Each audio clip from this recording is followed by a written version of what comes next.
ഇസ്രയേലും അമേരിക്കയും എത്ര ശ്രമിച്ചാലും ഇറാന്റെ മിസൈൽ നഗരങ്ങളെ തൊടാൻ കഴിയില്ല എന്നാണ് ഇപ്പോൾ ഇസ്രയേലി മാധ്യമങ്ങൾ റിപ്പോർട്ട് ചെയ്യുന്നത്.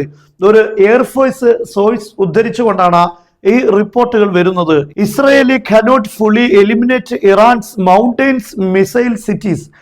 മലകൾക്ക്, വലിയ പർവ്വതങ്ങൾക്ക് താഴെ ഇറാൻ സജ്ജീകരിച്ചിരിക്കുന്ന മിസൈൽ സിറ്റികളെ തകർക്കാൻ, ഇല്ലാതാക്കാൻ ഒരിക്കലും ഇസ്രയേലിന് സാധ്യമല്ല എന്ന് ഇസ്രയേലിന്റെ തന്നെ മാധ്യമങ്ങൾ പറയുകയാണ്. അതുകൊണ്ട് തന്നെ ഇസ്രയേലിന് ഈ യുദ്ധം ഇറാനെ ഏതെങ്കിലും രൂപത്തിൽ ക്ഷയിപ്പിച്ചുകൊണ്ട്, ഇറാന്റെ ശക്തി തകർത്തുകൊണ്ട് ഈ യുദ്ധത്തിൽ നിന്ന് കരകയറാൻ സാധിക്കുകയില്ല എന്ന കാര്യം വളരെ വ്യക്തമാണ്. മാത്രമല്ല, ഇറാൻ ഇപ്പോൾ ഈ മിസൈൽ സിറ്റികളിൽ, ഭൂമിക്കടിയിലുള്ള മിസൈൽ സിറ്റികളിൽ വെച്ച് തന്നെ മിസൈലുകൾ നിർമ്മിക്കുന്നു എന്നാണ് പറയപ്പെടുന്നത്. ഏകദേശം 30 മിസൈലെങ്കിലും ഒരു ദിവസം ഇറാൻ നിർമ്മിക്കുന്നു എന്നതാണ് ഇപ്പോൾ പല കണക്കുകളും സൂചിപ്പിക്കുന്നത്. അങ്ങനെ വരുമ്പോൾ ഇപ്പോൾ ഇസ്രയേലിന് നേരെ ഉപയോഗിച്ചു കൊണ്ടിരിക്കുന്ന മിസൈലുകളുടെ എണ്ണം എത്രയാണോ അതിലേറെ കൂടുതൽ ഇപ്പോഴും ഓരോ ദിവസവും ഇറാൻ നിർമ്മിച്ചു കൊണ്ടിരിക്കുന്നു എന്നാണ് പറയുന്നത്. എന്നാൽ ഈ നിർമ്മാണ കേന്ദ്രങ്ങൾ ഭൂമിക്കടിയിലായതുകൊണ്ട് ഒന്നും ചെയ്യാൻ അമേരിക്കക്കോ ഇസ്രയേലിനോ സാധിക്കുകയില്ല.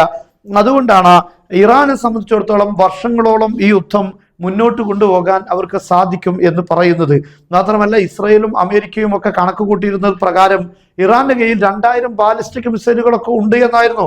പക്ഷേ 2000 മിസൈലുകൾ ഇപ്പോൾ GCC രാഷ്ട്രങ്ങളിൽ, പ്രത്യേകിച്ച് UAE നേരെ തന്നെ ഇറാൻ ഉപയോഗിച്ചു കഴിഞ്ഞിട്ടുണ്ട്. യഥാർത്ഥത്തിൽ ഇറാന്റെ കയ്യിൽ 10,000 കണക്കിന് മിസൈലുകൾ ഉണ്ട് എന്നാണ് നമുക്കിതിലൂടെ ബോധ്യപ്പെടുന്നത്. മാത്രമല്ല, ഇറാനെ സപ്പോർട്ട് ചെയ്യുന്ന ഹിസ്ബുള്ള ആണെങ്കിലും, യമനിലെ ഹൂത്തികളാണെങ്കിലും, അതുപോലെ തന്നെ ഇറാഖിലുള്ള റെസിസ്റ്റന്റ് സംഘങ്ങളാണെങ്കിലും, ഇവർക്കൊക്കെയും മിസൈൽ എത്തിച്ചു കൊടുക്കുന്നത് ഇറാൻ തന്നെയാണ് എന്ന കാര്യം വ്യക്തമാണ്.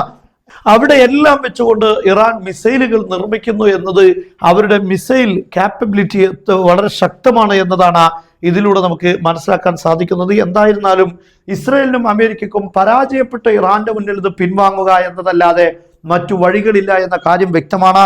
നമുക്കറിയാം, അമേരിക്ക ഇപ്പോൾ വലിയ രൂപത്തിലുള്ള ഭീഷണിയാണ് ഇറാന് നേരെ നടത്തിയിരിക്കുന്നത്. ട്രംപ് പറഞ്ഞത് 48 മണിക്കൂറിനുള്ളിൽ ഒരു ഡീലിലേക്ക് ഇറാൻ വന്നിട്ടില്ലെങ്കിൽ ശക്തമായ ആക്രമണം ഉണ്ടാകുമെന്നാണ്.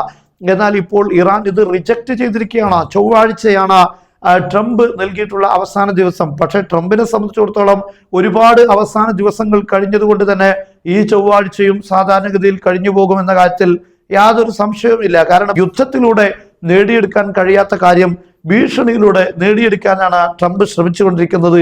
യഥാർത്ഥത്തിൽ അത്തരത്തിലുള്ള ഭീഷണികൾക്ക് മുന്നിൽ വഴങ്ങുന്ന വിഭാഗമല്ല, അല്ലെങ്കിൽ സൈനിക ശക്തിയല്ല ഇറാൻ എന്ന് വ്യക്തമാണ്. ഇപ്പോൾ ഇറാൻ പൂർണ്ണമായും അത് റിജക്റ്റ് ചെയ്തിരിക്കുകയാണ്.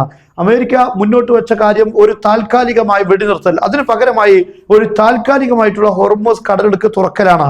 എന്നാൽ ആ തുറക്കുന്ന ഘട്ടത്തിൽ വലിയ രൂപത്തിലുള്ള എണ്ണ നീക്കം നടത്താൻ സാധിക്കുമെന്നതാണ് അമേരിക്ക കണക്കുകൂട്ടുന്നത്. ഇപ്പോൾ അമേരിക്കയിൽ ഓരോ ദിവസവും $2-3 വീതം ഈ എണ്ണയുടെ വില വർദ്ധിച്ചു കൊണ്ടിരിക്കുകയാണ്.